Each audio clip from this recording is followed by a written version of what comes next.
DRZZT Du Orden is an iconic hero of the Forgotten Realms. He is a drow. The drow society is known for its cruelty and violence. However, DRZZT defies these norms. He values honor, friendship, and peace, making him an outcast among his kind.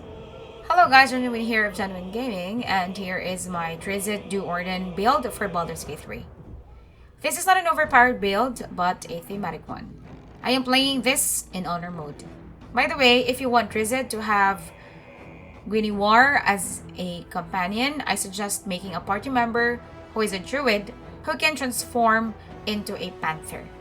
Although Guinevere uses a party slot as a druid, Guinevere can provide several allies because of her summoning spells. You can check the link at the end of this video.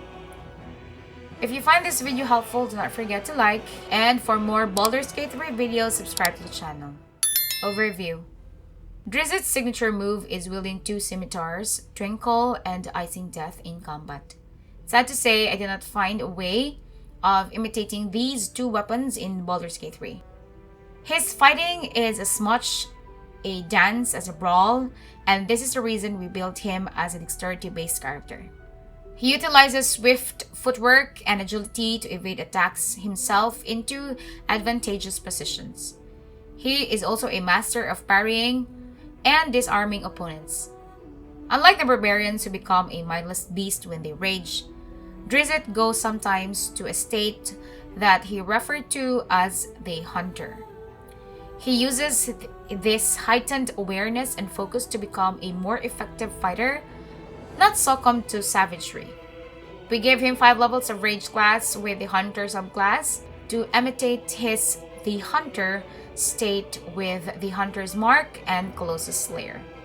We also gave him 3 levels of fighter with battle master subclass to learn the disarming maneuver, riposte, and evasive footwork. We also include 4 levels of rogue to give that kind of master with dual wielding weapons. Gear and equipment. Since DRZZT has a good number of attacks per round, I would suggest increasing his damage output to optimize his attacks. Sadly, there are no better scimitars in Baldur's Gate 3 than the Thorn Blade, which we purchased from Damon. We buy the Thorn Blade twice, as this weapon respawns in Damon's inventory after a long rest. Since we are most of the time concentrating on the Hunter's Mark spell, we can always trigger Thornblade's Poisonous Synergy, which makes Thornblade deal an additional 1d4 poison damage while concentrating on a spell. Another gear we can wear and add additional weapon damage to while we are concentrating on a spell is the Strange Conduit Ring.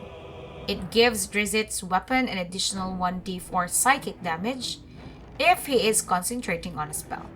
We can also add more poison damage when we get healed by wearing the Brood Mother's Revenge. Whenever the wearer is healed, DRZZT's weapon becomes coated in magic and deals an additional 1d6 poison damage. We can loot this necklace from Kaga. Since we are dealing poison damage, we are going to use Poisoner's Gloves, as this would allow our poison damage to give our enemies poison status if they fail a constitution save. If we want DRZZT to go crit fishing, the following equipment is needed: Cover Coal, Shade Slayer Cloak, and the Deadshot Bow. By the way, Deadshot Bow is a good emulation of his Heartseeker Bow passed on by Kitty Bree to DRZZT after her death. For his armor, we give him the Yuan-Ti Scale Mail. We can buy this armor from Tally in the Last Light Inn. Build. So obviously we're going to pick the drow for our race. Then we go for the Seldarin drow. We do not get any additional racial features, but we do gain access to certain locked dialogues.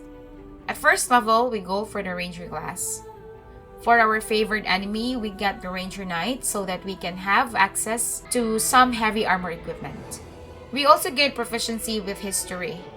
For the Natural Explorer, we choose Wasteland Wanderer Poison, as the Underdark has a lot of fungi that are poisonous to many creatures. For our background, we can choose Outlander or Folk Hero. For our abilities, we make our Strength 12, Dexterity 16, Constitution 16, and Wisdom 14. For our skills, we can pick any, depending on your party needs. I suggest picking up either dexterity or wisdom-based skills.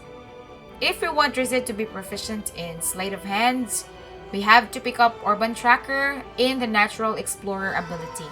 If we want to make DRZZT like a ghost, we can pick up Stealth as one of DRZZT's skills. At 2nd level, we get a Fighting Style as a level 2 Ranger. We choose 2-weapon fighting. We can add our ability score modifier to the damage of the attack of our offhand. For our spells, we choose Hunter's Mark for the Hunter state and Long Strider for DRZZT's agility. At 3rd level, we get to choose a subclass. For our subclass, we choose the Hunter. We get Hunter's Prey and pick Colossus Lair. So once per turn, our weapon attack deals an extra 1d8 damage if our target is below its maximum hit points. Just think of this ability as an improvement to the Hunter state. So for our spell, we choose Enhanced Leap as DRZZT becomes more agile. At 4th level, we get to choose a feat as a level 4 Ranger. For the feat, we increase our dexterity by 2, making it 18. At 5th level, we get an extra attack feature. Then we choose Pass Without Trace for our spell.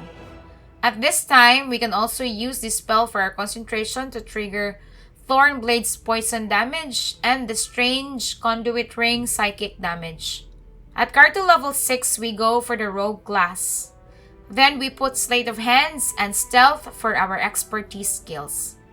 DRZZT gains a 1d6 sneak attack ability.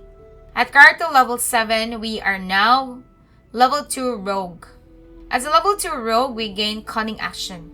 We can now hide, dash, and disengage as a bonus action. At Carto level 8, DRZZT gets a Rogue subclass. For his subclass, we choose Thief. We gain Fast Hands and Secondary Story Works. Fast Hands gives DRZZT an extra bonus action, while Second Story Work gives him resistance to failing damage by spending a reaction. At Carto level 9, we get to choose a feat as a level 4 Rogue. For our feat, we are going to increase our dexterity by 2, putting it at a maximum of 20. At Carto level 10, we jump to the Fighter class. As a level 1 fighter, we can choose Archery or Defense. Archery is a more lore-friendly build as the Heartseeker's bow is his secondary weapon. Choosing Defense is more optimized build. DRZZT also gets Second Wind as a level 1 fighter. Once per short rest, he regains 1d10 plus his fighter level of hit points. At Carto level 11, DRZZT is now a level 2 fighter. As a level 2 fighter, he gets 1 charge of Action Surge, which gives him an extra full action. It recharges after a short rest. At Carto level 12, we choose a fighter subclass. You can either choose Champion or Battle Master. The Battle Master is a more lore-friendly build as it allows DRZZT to use his signatures move like parrying and disarming opponents by choosing Riposte and Disarming Attack. You can also choose Evasive Footwork for its agility and evasive maneuvers in combat. Or you can choose Champion to optimize his crit fishing attacks. Gameplay. I recommended playing this build with Mystic Shifter as Guinevere. You can make DRZZT a ghost-like fighter who is always invisible by letting the Mystic Shifter cast on him a greater invisibility spell. With a high dexterity ability score, proficiency and expertise in stealth skills, plus Pass Without a Trace spell, his bonus in stealth score is pretty high. Since he will be almost attacking with an advantage because he is invisible, his critical chance to hit is also high. If you're playing without Guinevere, you can optimize your attack by making sure that you are concentrating on a spell. Concentrating on a spell will give you a good number of additional damage on your attack. Consuming a good berry at the beginning of combat gives you another additional damage on your weapon attacks, though it lasts only after 10 rounds. But 10 rounds is more than enough in Baldur's Gate 3, as most difficult combat would last around 5 to 10 rounds. So that is my DRZZT do ORDEN build for Baldur's Gate 3. If you want to pair DRZZT with a Guinevere-like character, check out my Mystic Shifter build. It is mainly a Circle of the Moon Druid build with Arcane Ward making it an ultimate tank. This build is also best paired with DRZZT as it can cast buff spells on him like Greater Invisibility Spell and Haste. See you in the next video. Ciao!